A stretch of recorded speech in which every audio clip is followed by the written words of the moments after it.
Hello students, आज हम science का chapter number 11 force and pressure start करेंगे। चैप्टर नंबर 10 आपके सिलेबस में से कट चुका है तो आपको वो नहीं करना। तो चलिए स्टार्ट करते हैं।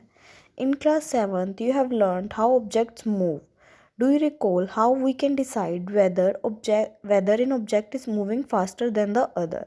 क्लास 7th में आपने पढ़ा था कि ऑब्जेक्ट्स मूव कैसे करते हैं। क्या आप ये कैसे डिसाइड करते हैं कि कोई ऑब्जेक्ट दूसरे ऑब्जेक्ट से फास्ट मूव कर रहा है। What does the distance moved by an object in unit time indicate? Unit time यानी कि एक सेकंड में कितना डिस्टेंस ऑब्जेक्ट में मेज़र करता है, कितना डिस्टेंस ऑब्जेक्ट मूव करता है, वो क्या कहलाता है। You also know that a moving object like a ball rolling on the ground slows down. आपको ये भी पता है कि कोई भी मूविंग ऑब्जेक्ट है, जैसे कि कोई बॉल है, वो ग्राउंड पे रोल कर रही है, चल रही है, वो धीरे धीरे स्लो डाउन हो जाती है यानी कि धीमे हो जाती है। समटाइम्स इट में change its direction of motion, कई बार वो अपनी डायरेक्शन भी चेंज कर लेती है। It is also possible that the ball may slow down and also change its direction. और ऐसा भी हो सकता है कि दोनों चीज़ें एक साथ हो, वो स्लो डाउन भी हो जाए और अपनी डायरेक्शन भी चेंज कर ले। आपने कभी सोचा है कि क्या चीज़ है जो किसी ऑब्जेक्ट को फास्ट या स्लो कर देती है या फिर उसकी डायरेक्शन को चेंज कर देती है। Let us recall some of our everyday experiences. चलिए जो हमारे डेली के कुछ एक्सपीरियंसेस हैं उनको हम देखते हैं। What do you do to make a football move. एक फुटबॉल को मूव करने के लिए आप क्या करते हैं। What do you do to make a moving ball move faster. कोई बॉल है वो मूव कर रही है पहले से ही, उसकी स्पीड बढ़ाने के लिए, उसको फास्ट करने के लिए आप क्या करते हैं। How does a goal keeper stop a ball. एक गोल कीपर अपने बॉल को कैसे स्टॉप करता है।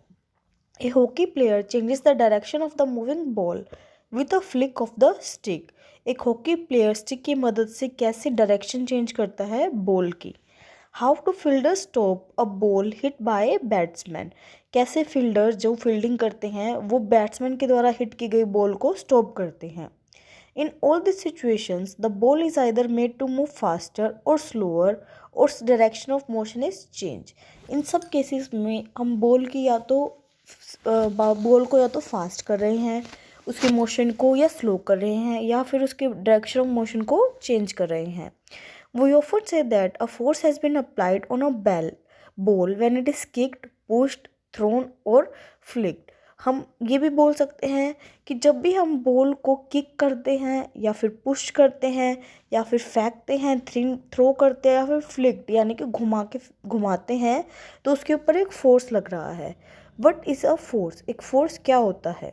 What can it do to bodies on which it is applied. जिन बॉडीज़ पे फोर्स लगता है उस पर ये क्या इफ़ेक्ट करता है, क्या असर डालता है।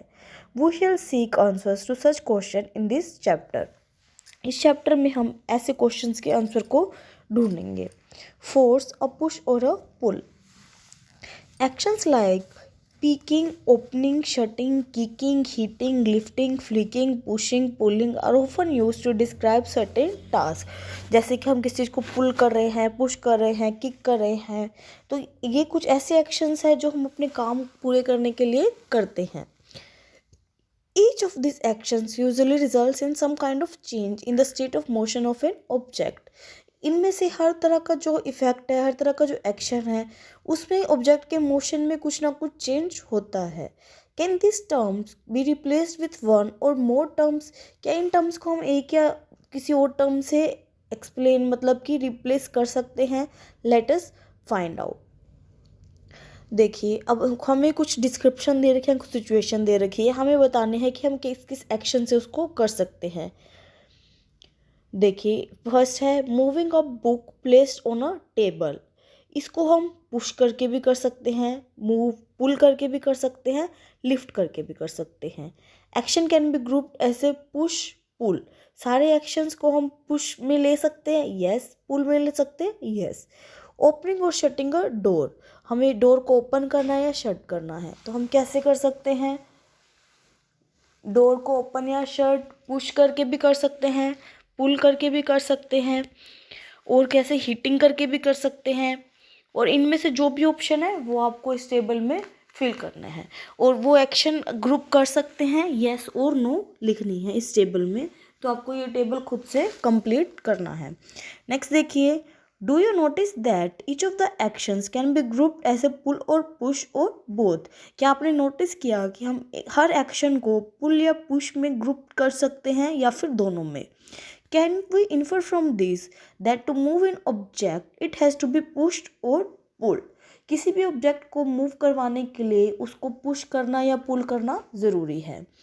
In science a push or a pull on an object is called a force. यहाँ से आपको इसकी फोर्स की डेफिनेशन अंडरलाइन करनी है स्टूडेंट्स, कि साइंस में फोर्स का मतलब क्या है। एक पुश और पुल जो हम ऑब्जेक्ट पे लगाते हैं उसको बोलते हैं फोर्स।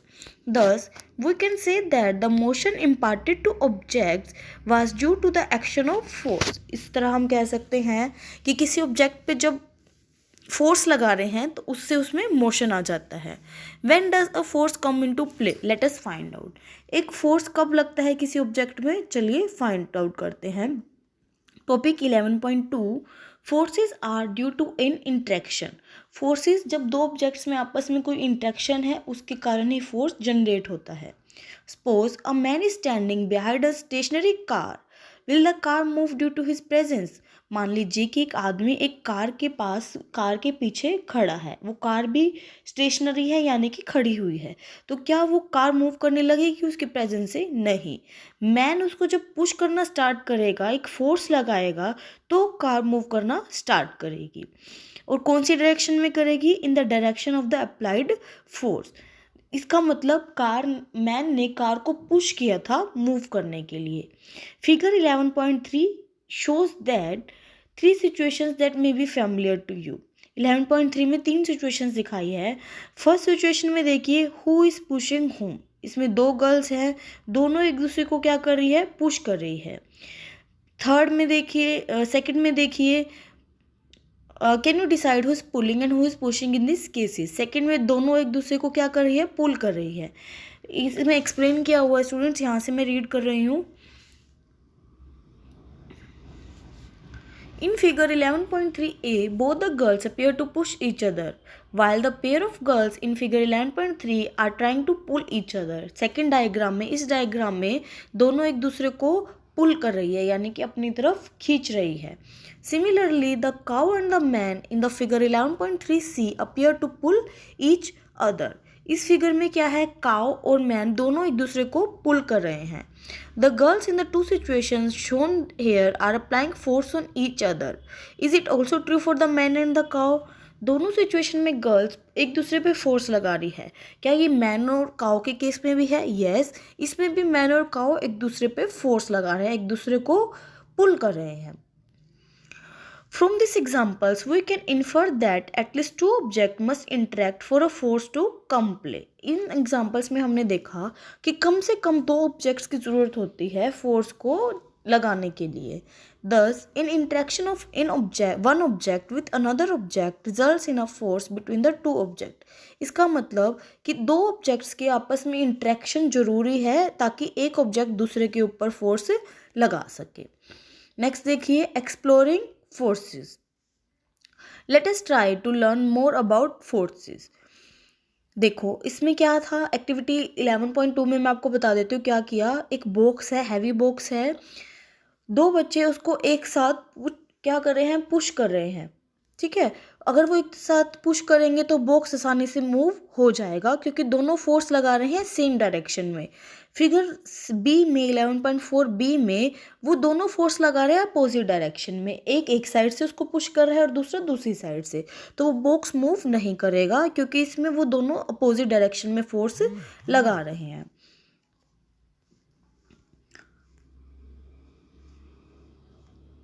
उसके बाद देखिए, have you ever seen a game of tug of war? क्या कभी आपने game of tug of war देखा है? In this game 2 teams pull a rope in opposite direction. ये डायग्राम में आपको दिखा रखा है। इस गेम में भी क्या है, 2 टीम बन जाती है स्टूडेंट्स की और एक रोप को, एक रस्सी को दोनों टीम्स एक दूसरे से अपोजिट डायरेक्शन में खींचते हैं। Members of both the team try to pull the rope in their direction। Sometimes the rope simply does not move, कई बार क्या है वो रोप मूव ही नहीं करती क्योंकि दोनों टीम के जो बच्चे हैं वो उसको इक्वल फोर्स से एक दूसरे की तरफ खींचते हैं। It is not similar to the situation in figure 11.3b, ये इस सिचुएशन की तरह नहीं है क्योंकि 11.3 में दोनों पुश कर रहे थे और इसमें ये दोनों पुल कर रहे हैं। The team that pulls harder, that is applied larger force finally wins the game। जो टीम ज़्यादा फोर्स लगाएगी, ज़्यादा पुल करेगी स्ट्रांगली, वो जीत जाती है। What do this example suggest about the nature of force, in example से आपको नेचर ऑफ फोर्स के बारे में क्या पता चलता है। Force is applied on an object in the same direction at to one another. Now recall what happened when you and your friend pushed the heavy box in the same direction in activity 11.2। देखिए, जो force एक ही direction में लग रहे हैं वो क्या हो जाते हैं, ऐड हो जाते हैं, यानी कि प्लस हो जाते हैं। जैसे कि इस डायग्राम में था 11.a में दो फ्रेंड थे, वो एक ही डायरेक्शन में फोर्स लगा रहे थे तो उनका फोर्स ऐड हो गया था और वो बॉक्स था वो मूव करना स्टार्ट कर दिया था। If the two forces acts in the opposite direction on an object, the net force acting on it is the difference between the two force। अगर दो फोर्स एक ऑब्जेक्ट पे अपोजिट डायरेक्शन में लगे तो जो नेट फोर्स है वो क्या आएगा, दोनों का डिफरेंस, यानी कि आपको दोनों को क्या कर देना है, माइनस। जैसे कि 11.2 में देखिए, 11.2 में क्या किया था, एक्टिविटी 11.2 में दोनों उस हैवी बॉक्स को पुश कर रहे थे तो जितना फोर्स दोनों लगा रहे थे दोनों को क्या कर देंगे, minus. Recall that in the tug of war when two teams pull equally hard the rope does not move in any direction। आपको याद रखना है कि जैसे टग ऑफ वॉर में जब दोनों टीम्स के बच्चे उस रोप को इक्वल फोर्स से खींचते हैं दोनों साइड, तो वो जो रोप है, जो रस्सी है, वो कहीं किसी भी तरफ मूव नहीं करती। मैं यहाँ से पढ़ रही हूँ student. So we learn that a force could be larger और स्मॉलर देन द अदर और इक्वल टू ईच अदर। तो हमने अभी तक पढ़ा कि फोर्स, जो दो फोर्स लग रहे हैं एक ऑब्जेक्ट पे, वो एक दूसरे से कम या ज़्यादा भी हो सकते हैं या फिर इक्वल भी हो सकते हैं। The strength of a force is usually expressed by its magnitude. Strength को हम किससे एक्सप्रेस करते हैं, उसके मैग्नीट्यूड से, कि कितना अमाउंट ऑफ फोर्स है, कितनी स्ट्रेंथ है फोर्स की, उसको हम बोलते हैं उसका magnitude. We have also to specify the direction in which a force act. हमें वो डायरेक्शन भी बतानी पड़ती है जिस डायरेक्शन में फोर्स लग रहा है। आल्सो इफ द डायरेक्शन और the magnitude of the applied force changes its effect also changes. मतलब कि अगर हम डायरेक्शन और मैग्नीट्यूड में से कुछ भी चेंज करेंगे तो वो फोर्स भी क्या हो जाएगा, चेंज हो जाएगा। Topic 11.4 a force can change the state of motion. एक फोर्स से किसी भी ऑब्जेक्ट का जो मोशन की स्टेट है वो चेंज हो सकती है, या तो वो रुक भी सकता है। अगर हम कोई चीज़ चल रही है, बॉल चल रही है, हम उसको कैच कर लेंगे तो वो जीरो वेलोसिटी हो जाएगी, वो रुक जाएगा, या फिर हम उसको किक कर देंगे वो और तेज चलने लगेगा। Let us now find out what happens when a force act on a object. चलिए पता करते हैं कि एक ऑब्जेक्ट पे जब फोर्स लगता है तो क्या होता है। Take a rubber, activity 11.3। Take a rubber ball and place it on a level surface such as a table top और अ कॉन्क्रीट फ्लोर। एक रबर बॉल को ले लीजिए, उसे एक प्लेन सरफेस पे रख दीजिए, या तो टेबल पे या फिर फ्लोर पे। Now gently push the ball along the level surface. Does the ball begin to move. तो उस बॉल को आराम से पुश करिए, मतलब कि उसको धक्का दीजिए, क्या बॉल चलने लगेगी। Push the ball again while it is still moving. जब वो चल रही हो तो उसको दोबारा से पुश कीजिए। Is there any change in its speed. क्या उसकी स्पीड में कोई चेंज हुआ है, क्या वो बढ़ी है या कम हुई है। ऑब्वियसली वो बढ़ेगी क्योंकि वो पहले से ही चल रही थी, हमने उसको और पुश कर दिया। Next, place your palm in front of the moving ball. Remove your palm as soon as the moving ball touches it. अपना हाथ, अपनी हथेली मूविंग बॉल के आगे रख लीजिए। जैसे ही बॉल आपकी हथेली को छू जाए, अपनी हथेली वहाँ से हटा लीजिए। Does your palm apply a force on the ball. क्या आपकी पाम ने बॉल पे कोई फोर्स अप्लाई किया। What happens to the speed of the ball now. अब बॉल की स्पीड पे क्या असर हुआ, it decreases. Does it increase or decrease. What would happen if you let your palm hold the moving ball. अगर आप अपने हाथ से उसको पकड़ लेते तो क्या होता, तो उसकी स्पीड 0 हो जाती। You might recall similar situation. For example, while taking a penalty kick in football, the player applied force on the ball. Before being hit, the ball was at rest, so its speed was 0.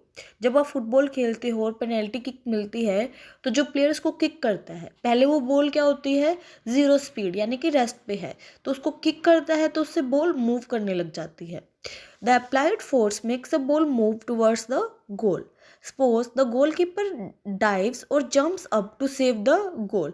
मान लीजिए कि जो goalkeeper है वो छलांग लगाता है या फिर उस बॉल को पकड़ता है. By his action, the goalkeeper tries to apply a force on the moving ball. उसके एक्शन से गोलकीपर क्या कर रहा है, मूविंग बॉल के ऊपर फोर्स लगा रहा है. ये फोर्स या तो क्या करेगा, बॉल को स्टॉप कर देगा या फिर उसकी स्पीड को कम कर देगा. अगर वो स्टॉप करने में सक्सेसफुल हो जाता है तो उसकी स्पीड कितनी हो जाएगी, 0. This observation suggest that a force applied on an object में चेंज इट्स स्पीड. इस ऑब्जर्वेशन से हमें ये पता चलता है कि अगर हम किसी ऑब्जेक्ट के ऊपर फोर्स लगा देते हैं तो उसकी स्पीड चेंज हो जाती है, या तो 0 हो सकती है या फिर इंक्रीज या डिक्रीज हो सकती है. If the force is applied in the direction opposite to the direction of motion, then it results in the decrease in the speed of object. अगर फोर्स मोशन के अपोजिट डायरेक्शन में लगता है तो उसकी स्पीड डिक्रीज हो जाती है, और अगर सेम डायरेक्शन में लगता है तो उसकी स्पीड इंक्रीज हो जाती है. तो चलिए स्टूडेंट्स, आज के लिए इतना काफ़ी है, बाकी हम करेंगे नेक्स्ट. आज हमने 131 पेज तक कर लिया. ये आपको अच्छे से समझना है और याद करना है.